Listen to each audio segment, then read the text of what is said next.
Bonjour Emmanuel Lafont. Bonjour. Vous êtes le président fondateur de Spart RH, une entreprise spécialiste du temps partagé depuis plus de 10 ans. Oui. Votre entreprise se développe sur un marché nouveau en France, on peut le dire, le temps partagé en services stratégiques et support. Qu'est-ce que cela signifie exactement ? Spart RH, aujourd'hui, c'est 10 ans et plus de 100 entreprises accompagnées, dont 60% de start-up.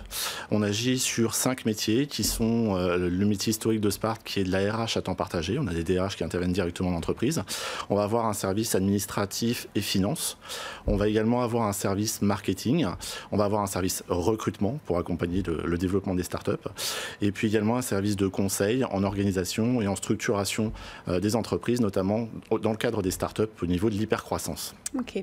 Alors vous proposez d'externaliser la gestion RH, l'administratif et le financier, ou d'avoir accès à un DRH, à un DAF, à une office manager à temps partagé. Tout à fait. Pourquoi, pour les entreprises, utiliser ces solutions? Quels sont les grands avantages? Alors le premier avantage, c'est tout simplement du coût. C'est avoir recours à un spécialiste à temps partagé, ça vous permet d'avoir un spécialiste le temps qu'il faut simplement par rapport à votre besoin. Donc, premier avantage, le coût. Deuxième avantage, la disponibilité, puisque nos experts interviennent au moment qu'il faut et quand il faut, juste dans le cadre qui est intéressant.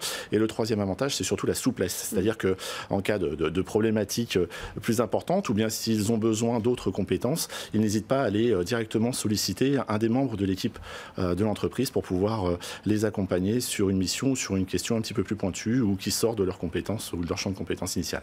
Aujourd'hui, on parle beaucoup notamment du digital. Avec cet essor du digital, on assiste à l'évolution de tous les métiers, le secteur du RH ou du pilotage d'entreprise également. Quelles sont les innovations liées au digital dans votre domaine?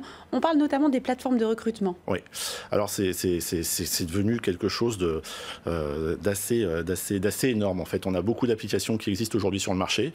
L'un des rôles de nos experts, c'est justement d'aider le dirigeant à faire un petit peu le tri dans tout ce qui existe et trouver la solution ou les solutions qui sont directement applicables et rentables par rapport à l'investissement de l'entreprise. C'est une nécessité et c'est vraiment...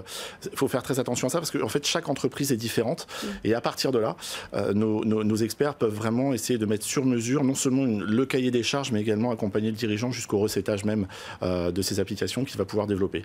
Et quand vous parliez d'applications en recrutement, vous avez tout à fait raison, c'est des applications qui souvent vont faire ce qu'on appelle du sourcing, c'est-à-dire qu'elles vont trouver des candidats.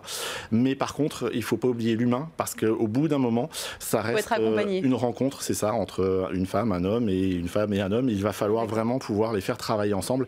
Et ça, pour ça, il faut de l'humain. Il ne faut pas se contenter de rester sur une application. Et du coup, sur l'humain, comment concrètement vous accompagnez, vous, vos clients, et quels sont leurs grands besoins en 2019 ? Alors, les grands besoins au niveau de nos clients, ils sont de plusieurs ordres. Sur la partie administrative et financière, on va avoir aussi bien de la structuration, besoin de confiance, besoin aussi de se détacher, je dirais, du quotidien, des courriers qui arrivent en permanence, de la relance de factures, etc., pour que le dirigeant puisse se concentrer sur son vrai métier, qui est de développer son entreprise. Ça peut être aussi sur le financier, tout simplement, l'accompagnement, la création de business plan, la levée de fonds. Et puis, sur la partie RH, on va avoir de l'acquisition de compétences, conserver ses compétences, mais aussi sécuriser l'entreprise par rapport aux risques qu'on peut avoir avec les prud'hommes. Et puis, sur la partie recrutement, c'est l'acquisition de compétences. Sur la partie marketing, on va avoir aussi bien du marketing de l'offre pour trouver des clients que du marketing vis-à-vis des futurs collaborateurs pour trouver aussi bien des freelances ou bien des futurs salariés. Et puis, sur la partie organisation, c'est surtout structurer, je dirais, copiloter l'entreprise avec des gens qui l'ont déjà fait de manière à aider le dirigeant à piloter son hypercroissance parce qu'aujourd'hui, on a beaucoup d'entreprises en France qui poussent et il faut les aider pour pas qu'elles deviennent fragiles du fait de cette hypercroissance. Alors, il est important pour les entreprises de calculer leur performance. Oui. Quelle est l'importance de l'indicateur lorsque l'on calcule cette performance RH? Pourquoi est-ce important de calculer cela? Alors, l'indice de performance, en fait, on ramène ça souvent au ROI, le retour sur investissement. En fait, c'est important et c'est intéressant. Alors, je vous ai parlé des économies qu'on pouvait faire, mais nous, notre ROI, notre performance, on le voit à plusieurs choses. La première, c'est les levées de fonds qui sont réalisées par nos clients. La deuxième, c'est le développement du chiffre d'affaires. La troisième, c'est les indicateurs comptables, ce qu'on appelle les SIG, solde intermédiaire de gestion. C'est pas beau, mais au moins, c'est pratique et ça permet d'avoir une évaluation du résultat. Ouais. Et je dirais, le dernier indicateur de performance, c'est simple, c'est le turnover client, puisqu'on perd quasiment pas de clients aujourd'hui sur Spart. Merci beaucoup Emmanuel Lafont, je rappelle président fondateur de Spart RH. C'est ça, merci.